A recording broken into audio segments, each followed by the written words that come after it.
Ibu, bapak, saudari, saudara, rekan-rekan muda, dan adik-adik sekalian dimanapun kalian berada, bertemu kembali dengan saya Romo Tino SSCC di dalam catatan pesiarah. Sebagai pribadi yang mengenal Tuhan dan beriman, mestinya di setiap lembaran kehidupannya senantiasa menyadari bahwa kebebasan yang kita miliki adalah kebebasan yang mampu menghargai, menghormati apa yang menjadi hak orang lain, dan tahu apa yang harus dilakukan atas haknya. Dia tidak merebut kebebasan orang lain, tetapi menjadikan dirinya sebagai saksi akan kasih Allah yang sungguh nyata bagi setiap orang untuk merasakan keselamatan yang Allah janjikan. Sebelum kita mendengarkan permenungan dari catatan pesiarah, marilah kita membuat tanda kemenangan Kristus. Dalam nama Bapa dan Putera dan Roh Kudus. Amin.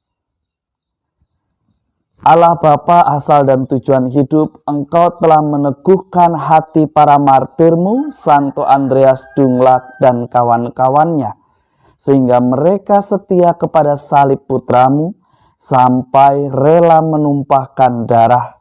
Semoga berkat doa mereka kami menyebarkan kasih-Mu di antara sesama, menjadi anak-anak-Mu yang sejati. Demi Kristus Tuhan dan pengantara kami. Amin. Ibu, bapak, saudari, saudara, rekan-rekan muda, dan adik-adik sekalian yang terkasih, patut kita mensyukuri bahwa kasih Allah itu sungguh besar terhadap Anda, saya, serta kita semua. Karena Ia tidak pernah mengingkari kasih-Nya yang sungguh besar itu.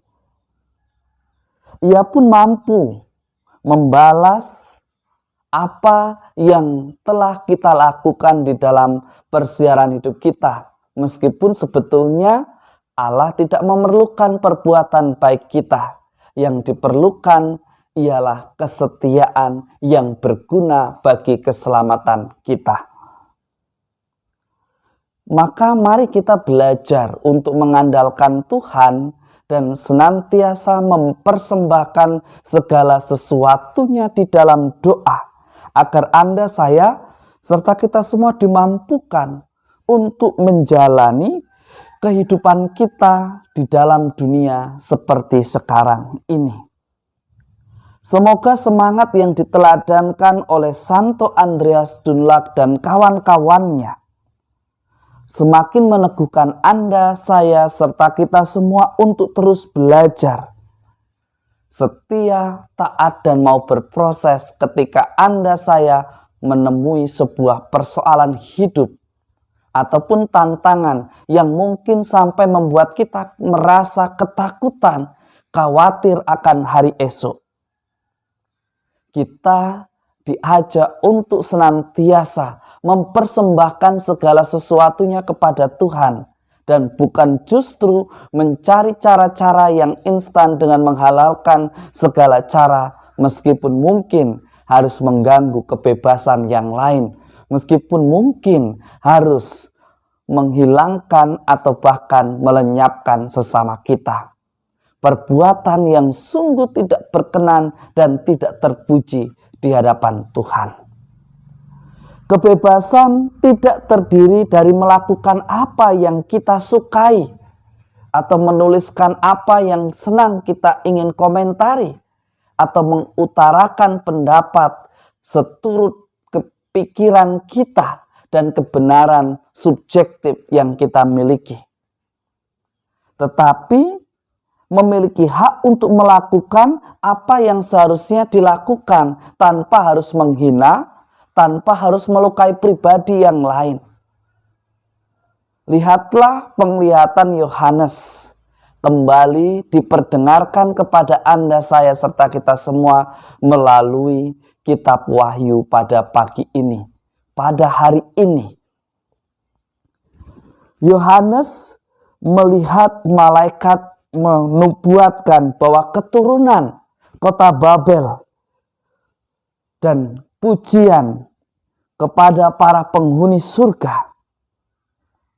Keruntuhan kota Babel melambangkan keruntuhan kerajaan setan yang telah banyak menyesatkan para bangsa.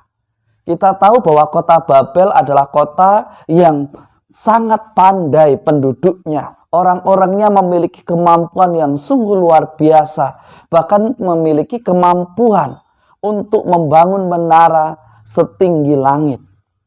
Tetapi satu hal, kesombongan menjadi awal dari kehancuran bangsa Babel. Kesombongan menjadi langkah yang salah yang diambil oleh bangsa Babel. Dari penglihatan ini, Anda, saya, serta kita semua kembali diingatkan. Sebagai orang beriman, hendaknya kita tidak menjadi sombong. Karena seringkali kesombongan membuat kita lupa akan hak-hak kita untuk melakukan kebaikan dan kewajiban kita sebagai orang beriman untuk mewartakan sukacita dan kebaikan. Kesombongan seringkali justru membuat ambisi dan keinginan pribadi mengontrol cara gaya hidup kita di dalam kehidupan sehari-hari. Di dalam Injil suci menurut Lukas pada hari ini juga kita diingatkan bahwa Yesus menubuatkan kehancuran bangsa pilihan dan kecelakaan yang menimpa seluruh negeri bangsa pilihan. Banyak bencana alam menimpa bumi dan kemudian datanglah Anak Manusia dalam awan, dan pada saat itu penyelamatan Allah telah datang.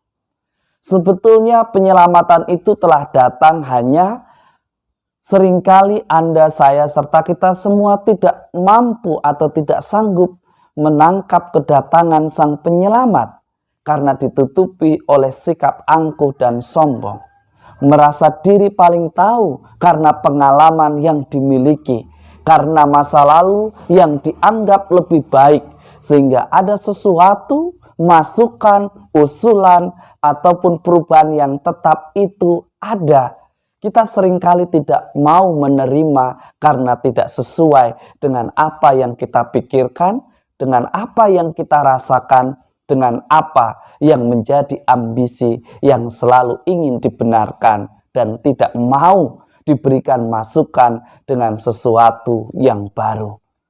Bahkan seringkali dari Anda, saya, serta kita semua, ketika perubahan itu datang, menyentuh, menyapa, dan mengingatkan kita, lantas kita dengan mudah berpikir bahwa yang dulu adalah sesuatu yang salah. Padahal perubahan itu hadir datang, itu bukan berarti menyatakan bahwa yang dulu itu adalah sesuatu kesalahan. Tetapi yang namanya perubahan harus dimaknai sebagai pembaharuan diri dari hari ke hari. Berproses tentu tidak ada yang namanya perbuatan yang sama, tetapi suatu perbuatan, tindakan yang mengikuti zaman, dan yang tetap adalah perubahan itu sendiri. Seiring dengan perjalannya waktu, Anda, saya, serta kita semua diajak untuk menjadi pribadi, bertumbuh, berkembang, menjadi pribadi yang berkenan.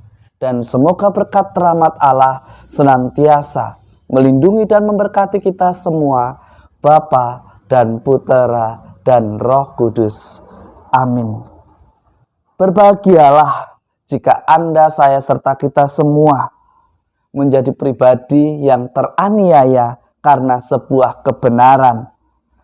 Mungkin dalam wujud pembulian, dituduh sebagai orang yang sok suci, karena merekalah yang empunya kerajaan, yang selalu berusaha dan setia mengikuti apa yang menjadi ajaran Tuhan di dalam hidup yang seharusnya dilakukan sebagai orang beriman. Selamat beraktivitas, Tuhan memberkati. Amin.